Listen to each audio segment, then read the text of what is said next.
Hey guys, hey, I come to you from the comfort of my bed. Can I tell y'all that I really have not worked a day since October 20, probably 2nd, 2018, right?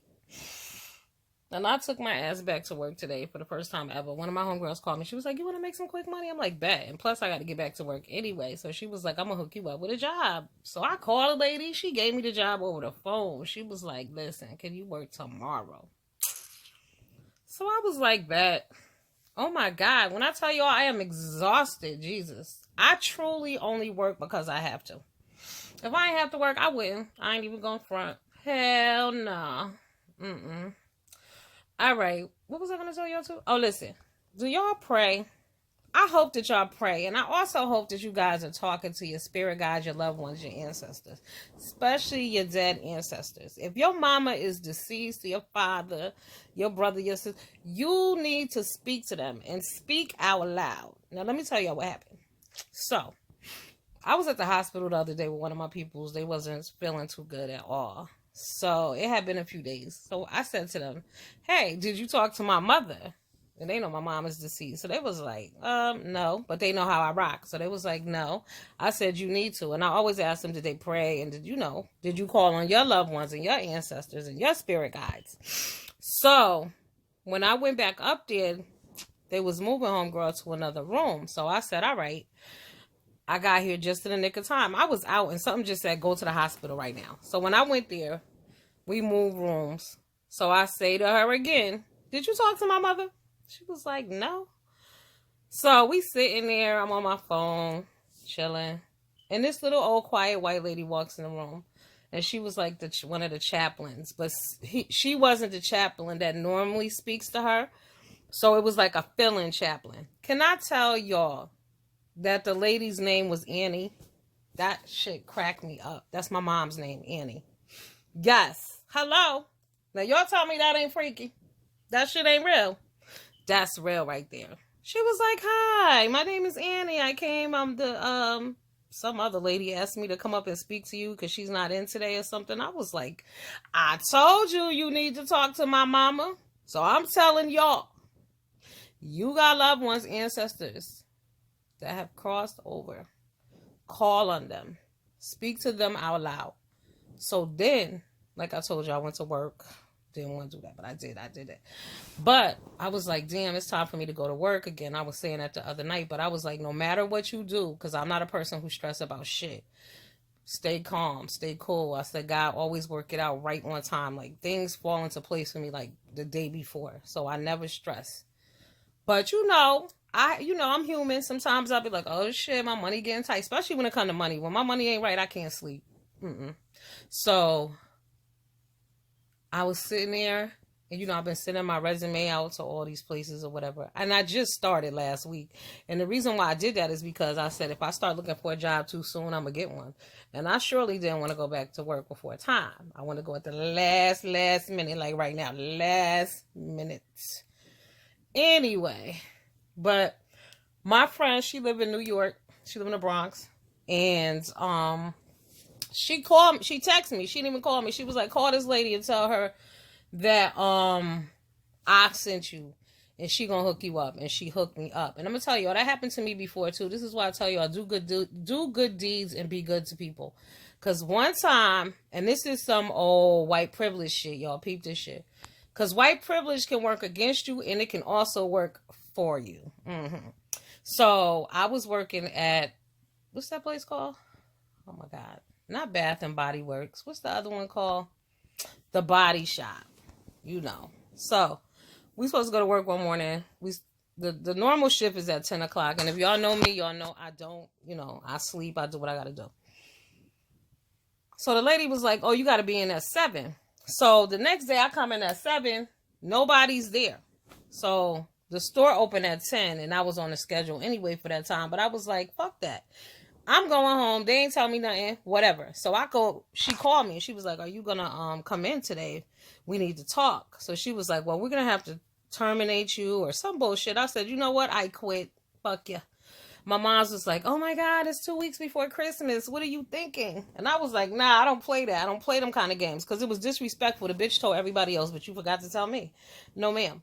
So I go to this place like up on Long Ridge Road, and I was filling out a job application to work in the kitchen. And I get home, and this man called me. His name was Bob. And he was like, I saw your application. And I had to leave my application because the place that I was filling out the app for was closed. So I just filled it out and left it at the security desk. So this man go down there smoking. Bob, he looked at my paperwork, my application. He called me. He said, I hope you don't mind, but I have a friend. She runs a temp agency. Go there. Her name is Beth, and tell her that I sent you. Can I tell y'all, I went there. I called there. They had me come in. I started working the next day. I was like 20. I made like $35,000 that year. That was a lot of money for a 20-year-old, but never met the man, never saw him in my life, but boom, Bob. And another time, the place that I'm living at now. I've been living here forever. But I called this dude Bob on the phone. Never met his ass either. Boom. He looked out. When I tell you I looked out. Never met him ever. So just, I do name associations. I do number associations. Like I have a lot of Lisas in my life. My bestie, her name is Lise. And I told y'all I'm like an empath. I be feeling shit. So maybe like 3 weeks ago, I was like, oh my God, let me call her. Tell me why. She's on her way to Afghanistan. She there now, but she's doing a contract. She'll be there for a year. God bless you, baby.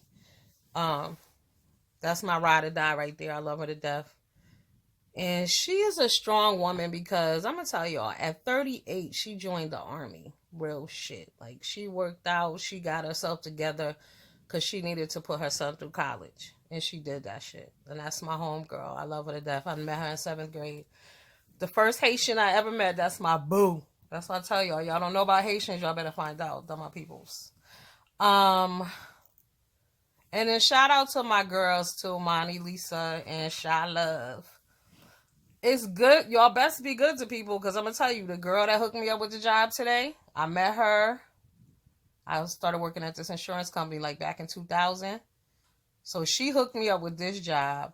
My homegirl, she hooked me up with that job in 2000.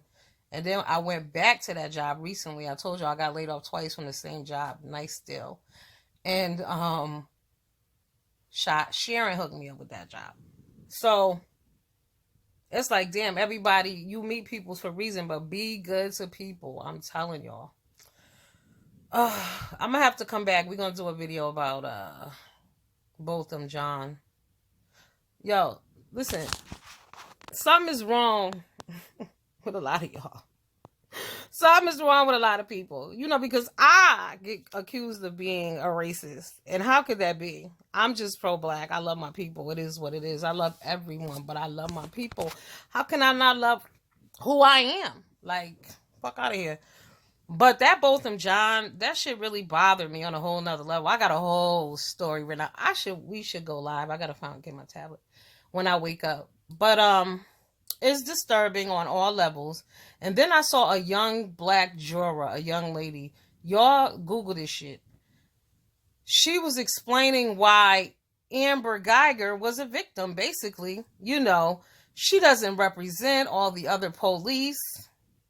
First of all, this case represents all the other cases to me. All the other cases of unarmed black men the police were never, ever, ever charged, never convicted. This represented that for me. But I feel like the Jean family is disconnected from black people because they're from the islands.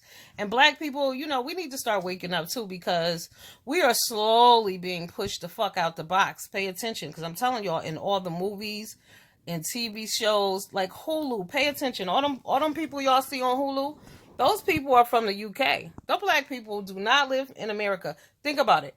Because America was recycling the same black actresses over and over anyway. You had Regina Hall, you had Vivica Fox, you had Gabrielle Union, who never changes, Jesus.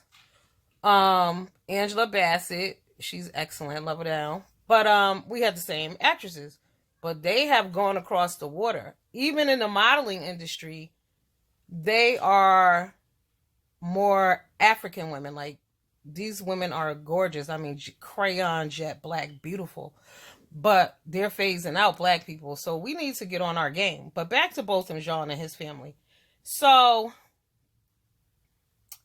yeah, they disassociated with being black. And you also have to remember there are times when people are in an economical, in an educational position where they disassociate with the lower class, lower level, so they say black people anyway. So your issues are not theirs. The same with that raggedy ass judge. What was she thinking? But in her mind, I'm bridging a gap. She knew this was a high profile case, so she took her ass out there and hugged a damn murderer. And what I'm appalled about is, had Amber Geiger murdered a dog in the same manner, people would have been outraged. This bitch would have went to jail forever, and y'all already know this. So, there's a lot to be said. I got a lot of different angles I'm going to come at that, but I got to get a nap, y'all, because I'm going to tell y'all, ooh. And then I had the nerve to walk home, y'all. I walked home because I was going to Uber, but it was $6. I needed to get my steps in, and I kicked that damn hill, but I'm going to tell y'all, I'm a little tired, just a little bit. But I'm going to get with y'all later because we definitely need to talk about Botham Jean. That shit is so disturbing. It's so disrespectful. And you know what? We need to talk to our children because I find that the younger generation don't respect. They have bought into the hype that, racism, slavery didn't happen to y'all directly. What? Well, say word. But they believe that shit. And so they don't believe, when they hear you speak positively and you're uplifting other black people and you talking about that real shit with them, they feel like you being a racist. But the facts are the facts, and we need to kick them shits all the time to our children, to our loved ones, to our friends. Because some of my friends be like, yo. But no, bitch. It is what it is. All right. I'll get with y'all later after my nap. Deuces.